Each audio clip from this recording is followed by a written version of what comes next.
آپ تشریف لے گئے وہاں سے. تو حضرت موسیٰ ایک دن شام کے وقت دوبارہ آئے بستی میں، لوگ سوئے ہوئے تھے. تو دو آدمی، ایک بنی اسرائیل میں سے اور ایک فرعون کی اپنی قوم میں سے، وہ دونوں آپس میں جھگڑ رہے تھے.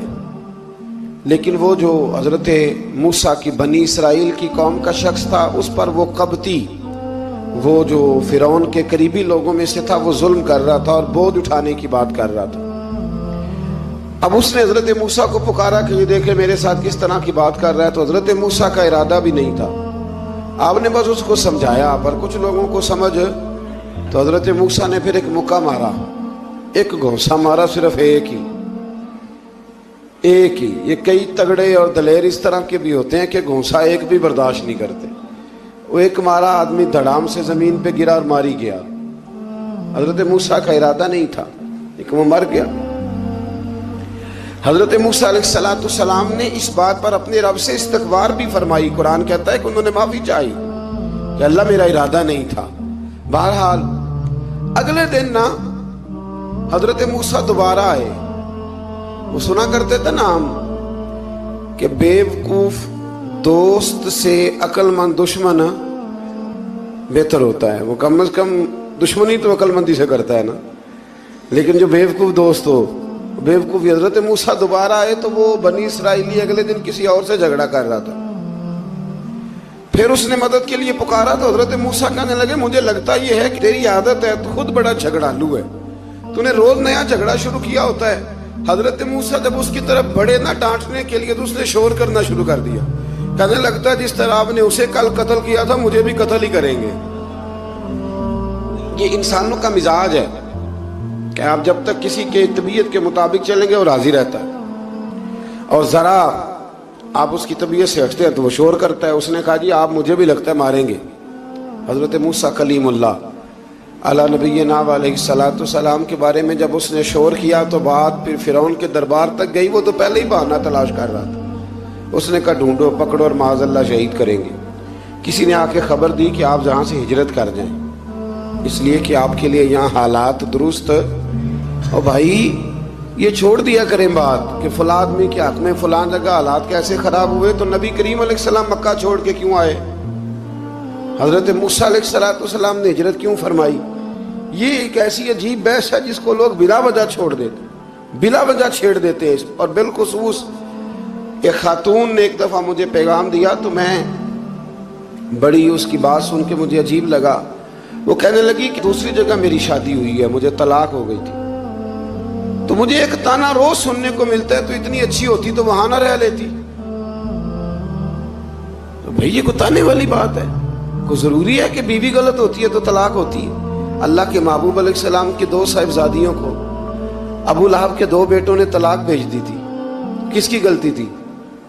تو آپ کیا کہہ سکتے ہیں یہاں کیوں طلاق؟ تو اتنی جلدی بات تھوڑی کر دیں گے آپ، تھوڑی احتیاط فرمائیں بولنے میں. تو حضرت موسیٰ علیہ السلام وہاں سے نکلے اور آپ مدین کی طرف چلے گئے. مدین وہ علاقہ تھا جہاں فرعون کی حکومت کوئی نہیں تھی. حضرت موسیٰ جیسے ہی وہاں پہنچے تو ان کے اندر ایک جذبہ تھا، ظلم ہوتا نہیں دیکھ سکتے. جب وہاں پہنچے تو انہوں نے دیکھا لوگ اپنے اپنے جانوروں کو گھاٹ پہ پانی پلا رہے ہیں اور 2 خواتین ہیں وہ بالکل پیچھے کھڑی ہیں. تو حضرت موسیٰ کلیم آگے بڑھ کے کہنے لگے تم کیوں نہیں پانی پلاتی؟ تو وہ کہنے لگی ہمارا بھائی کوئی نہیں، باپ ہمارا بوڑھا ہے. اللہ اکبر. مجبوری یہ ہے، ہم ہیں بھی پردہ دار گھرانے کی، مجبوری ہماری یہ ہے کہ جب تک یہ سارے لوگ پانی پلا نہیں لیں گے اتنی دیر تک ہماری باری نہیں آئے گی. تو حضرت موسیٰ کلیم اللہ علیہ السلام فرمانے لگے اچھا یہ بات ہے تو جانور مجھے دو. وہ ہو یہ رہا تھا کہ چونکہ مرد پانی پلا رہے تھے تو اور جتنے بھی مرد آتے جاتے تھے وہ گھستے جاتے تھے اور عورتیں بیچاری کھڑی تھیں. حضرت موسیٰ جھٹ سے آگے بڑھے، پیچھے ہٹو. ان 2 خواتین پاک باز عورتوں کے جانوروں کو پانی پلایا اور پھر آپ دوبارہ وہیں بیٹھ گئے. وہ بیبیاں جلدی جلدی گھر گئیں، جا کے اپنے والد سے کہنے لگی ابا جی کمال ہو گیا، اس بستی میں ایک ایسا آدمی ملا ہے جو عورتوں کی طرف دیکھتا ہے تو نیکی کرنے کے لیے آگے بڑھتا ہے، جو مجبور اور بے کس کے لیے اچھے جذبات رکھتا ہے. فرمایا جلدی لاؤ.